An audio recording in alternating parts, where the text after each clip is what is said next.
Hello, my name is John Forrester. This is, maybe you've heard this before, where we talk about life and stuff and all that kind of stuff. Today we're going to talk about our parents and the ideas that our parents taught us and how we can change them, or we can keep living in them and trying to make our parents happy and trying to live through our parents, or trying to live with the regrets of our parents leaving or losing our parents, or any of those things, because our parents are the people that teach us how the world is. But they also are only capable of teaching us where they are. So a lot of our parents have showed us things that are wrong. And they were right for them, but maybe they're wrong for us now. But the issue is that you can only change where you are.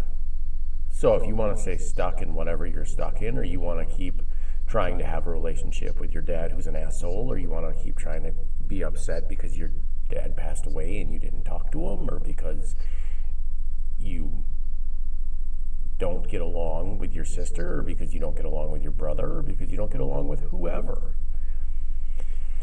The facts are that our parents, as well as us, are scared little children. And maybe your parents are better. Maybe they learned. Maybe you've gone through the mix. Maybe you've figured out your shit. Maybe you have, and maybe you haven't. Maybe you need to. And it's difficult. It's hard to live in the shadow of our parents, especially if our parents are like higher up in the community that we live in, or like constantly disappointed with our behavior, or constantly disappointed with what we're doing, or what will the neighbors think, or who fucking cares what the neighbors think? The neighbors can get fucked, right? Because the neighbors don't know. And the neighbors probably got their own shit going on in general anyway. So our parents have given us these ideas that we are, sometimes that we are not good enough, or sometimes that we are not enough, or sometimes that we can't live up to their expectations. When in actuality, our parents don't know how to have the conversation with us. Just like our kids don't know how to have the conversation with our parents. Just like some days the conversation is just like nag, nag, nag, nag, nag, and that's how you feel about your parents talking to you. When in actuality, they're really just trying to make...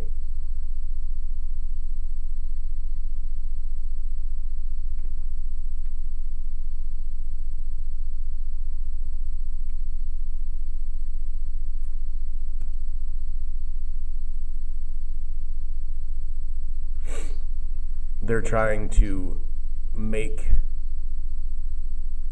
you a better person so you don't go through the hardships that they went through, instead of explaining to you that life is fucking hard, but it's also beautiful. Life is beautiful.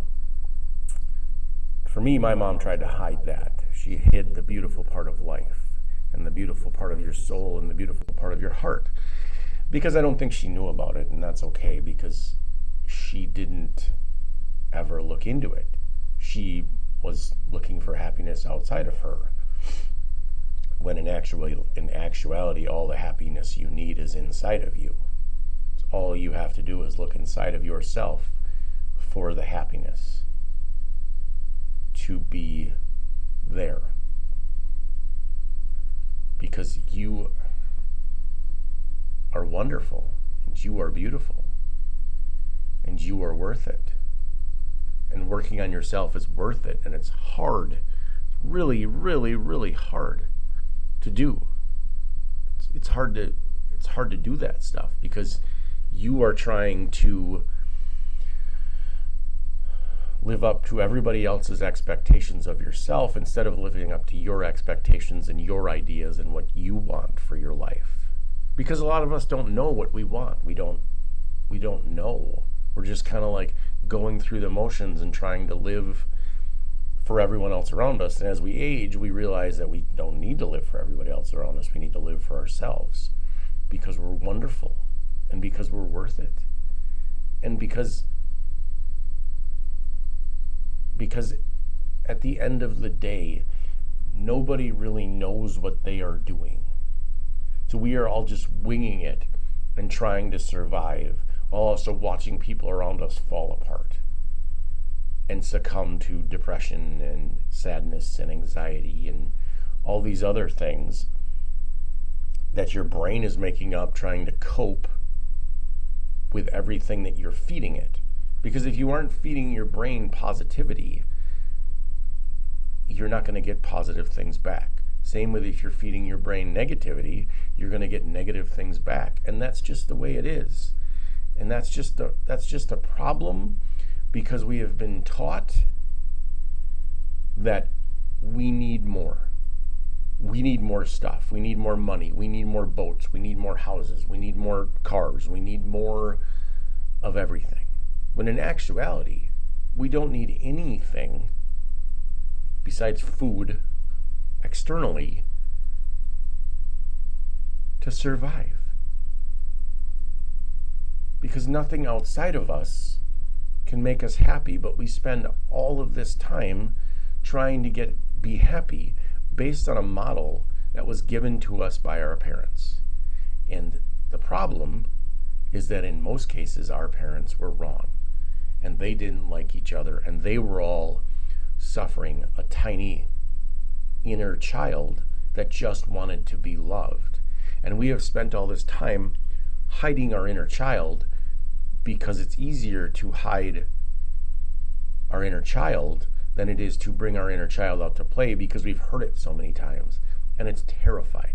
Our inner child is terrified because it knows that it's going to get hurt again, because our parents or the kids in school or whoever hurt you. And I'm not saying that everybody's parents were miserable or terrible or mean to them. I'm just saying that people's parents put ideas onto them and into them that aren't reality. It's your parents they tried to give you the best of what they knew, and they gave you a lot of the worst of what they know. And that's okay. You can unlearn it all.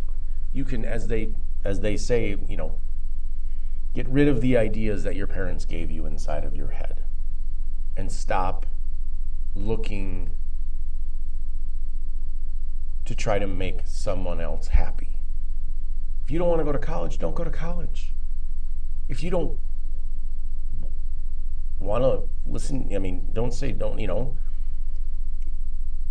go out and enjoy the world and look for the beauty, and you will find it. But if you want to, you can look for the negative, and you can look for the miserable. As they say, what is that, the old saying about the two wolves, the lust, anger, or the lust, greed, anger wolf, and then there's the joy, happiness, gratefulness, or wolf, and then the one that survives is the one you feed. And that's just how your brain works. Your brain works in a way that the more positivity that you feed to it, the more positive you are going to be. And it's not if this, then this will happen. It's you do this and you'll be happy. That's why you're never going to be ready to do the thing that you want to do, whether it's get a divorce, move out of the town you're in, change jobs. Whatever thing you're scared of that you know you want to do, you won't do it until you just start doing it, and then you'll be ready. And that's the best part of this whole thing, is that you will be surprised at how many people you meet that want to help you on your journey when you start looking for the things that make you happy, and you start doing the things that make you happy. And you will then be happy, and nothing will upset you. Nothing will take away from that. Because if you're happy inside and you've dealt with the things that upset you externally, then you will be in a better place. a much better place, and it will be amazing and beautiful and joyous. And you will figure it out, and it will be okay. You know what they say, like, comment, subscribe, all that jazz, share, whatever. Comment if you got some comments. Let me know. Have a beautiful day. Thank you for listening. You're beautiful.